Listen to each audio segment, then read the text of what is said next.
salah satu kemampuan yang menentukan kesuksesan sebuah organisasi yang harus dimiliki oleh setiap individu di dalam organisasi adalah kemampuan untuk berkolaborasi. Ini karena memang di dalam sebuah organisasi atau di dalam sebuah tim, setiap anggota tim akan saling berinteraksi, saling bekerja sama untuk mencapai tujuannya. Sayangnya masih banyak saya temuin gitu ya, individu-individu di organisasi yang kesulitan untuk kemudian berkolaborasi dengan timnya. Lantas ketika kita menjadi seorang pemimpin, apa sih langkah-langkah atau hal-hal atau tindakan yang perlu kita lakukan untuk kita membangun kolaborasi efektif di dalam tim kita? Yuk kita bahas di tipsnya di video ini. Kalau kemudian kita berbicara istilah terlebih dahulu agar rekan-rekan memahami gitu ya, kolaborasi itu apa sih? Menurut Jayendra, kolaborasi adalah sebuah praktek kerja di mana individu itu bekerja sama untuk tujuan yang sama. Nah, ini perlu diperhatikan. Jadi, kolaborasi adalah ketika individu itu bisa kerja sama dan tujuannya sama. Sehingga kalau tujuannya beda, ya itu nggak bisa disebut kolaborasi. Karena pasti tujuannya sama. Dan tentunya ketika tujuannya sama untuk mencapai manfaat bisnis yang harapannya dengan berkolaborasi itu bisa mencapai efisiensi dan efektivitas. Jadi kalau saya boleh singkat dikit adalah kolaborasi adalah suatu cara kerja, praktek kerja di mana individu itu bekerja sama dan bekerja secara efisien dan efektif untuk mencapai tujuan bersama. Sayangnya adalah membangun kolaborasi nggak semudah itu. Karena seringkali kita menemukan yang namanya penghambat kolaborasi efektif.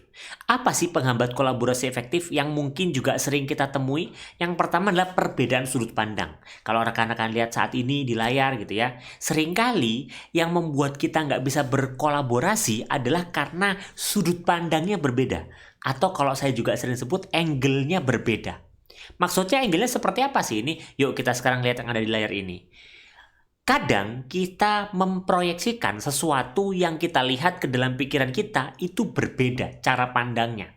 Contoh kalau misalkan saya berdiri di sisi kiri, maka saya melihat ke bawah seperti yang ada di layar ini, saya akan melihat angka 6. Tapi ada rekan saya yang berdiri di depan saya melihat ke arah yang sama, tapi yang dilihat bukan angka 6, tapi angka 9.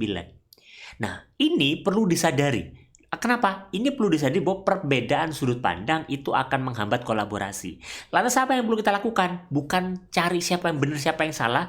Bukan juga saling nuding-nuding. Oh, ini sudut pandang saya paling tepat, paling oke. Harusnya kan seperti ini. Kita seringkali dibutakan dengan ego kita sehingga akhirnya kita melihat dari angle kita dan kita nggak mau melihat dari angle atau sudut pandang orang lain. Maka yang bisa kita lakukan adalah yuk lihat dari angle atau sudut pandang orang lain sehingga kita nggak berbeda sudut pandang padahal sebenarnya hal yang dilihat itu sama. Setelah itu, penghambat dalam kolaborasi yang kedua adalah setiap orang itu mempersepsikan perannya masing-masing. Nah, ini salah satunya adalah peran leader. Kadang ketika leader itu tidak bisa menjalankan perannya dengan baik, akhirnya kolaborasi di antara individu atau di antara timnya itu pun nggak maksimal. Kenapa? Karena ketika ada suatu pekerjaan, misalkan pekerjaan menyelesaikan satu mobil untuk pembuatan mobil. Nah, setiap orang yang berkontribusi pasti punya angle-nya, sudut pandangnya masing-masing, punya perannya masing-masing. Nah, ini perlu diperjelas. Oke, peran saya seperti ini ya, peran kamu seperti itu. Maka sebelum kita mulai kolaborasi, pastikan perannya ini jelas. Jangan sampai semua orang tiba-tiba disuruh kolaborasi tapi nggak dijelasin peran si A seperti apa, peran si B seperti apa.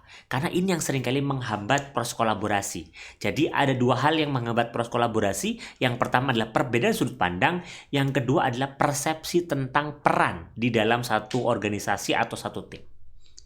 Mungkin sampai sini rekan-rekan kemudian penasaran. Terus gimana sih caranya untuk membangun kolaborasi yang efektif? Kalau saya mau coba membangun kolaborasi nih, saya cari partner bisnis nih. Gimana caranya biar saya dan partner bisnis saya bisa berkolaborasi dengan efektif? Ada 4 cara yang bisa rekan-rekan lakukan atau 4 tahapan. Yang pertama adalah ya harus meluangkan waktu. Karena partner kolaborasi nggak tiba-tiba dia akan muncul. Dia perlu dicari. Maka luangkan waktu yang rekan-rekan miliki untuk mencari dan menemukan partner kolaborasi yang cocok. Setelah kita menemukan potensi gitu ya, siapa yang cocok partner kolaborasinya, bangun kedekatan yang tinggi. Jadi benar-benar kenali dia luar dan dalam. Tujuannya apa? Agar kita bisa saling melengkapi. Agar kita tahu kelemahan dia apa dan kita akan support dia dari mana. Setelah kita bisa memahami gitu ya, seperti apa karakternya, kedekatan juga sudah cukup baik sehingga kita tahu kelebihan dan kekurangan dia, maka lakukan langkah ketiga. Sudah mulai tuh, oke, saya mau seperti ini, saya mau ke sini. Bangun atau ciptakan pembagian tugas dan tanggung jawab yang jelas. Oke, kamu di sana, saya di sini. Kamu di situ, saya di sana. Dan begitu seterusnya. Jadi terbiasa untuk melakukan pembagian tugas dan tanggung jawab dengan clear. Jangan memaksa orang lain memahami pekerjaan kita. Ya kalau kita nggak bagi, orang kadang nggak tahu.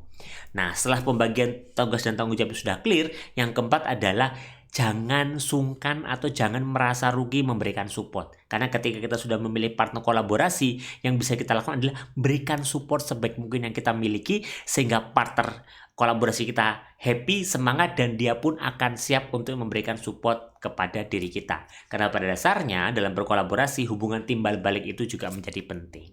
Mungkin itu tips yang bisa saya bagikan pada kesempatan kali ini kaitannya dengan kolaborasi efektif. Sampai ketemu di video-video lainnya.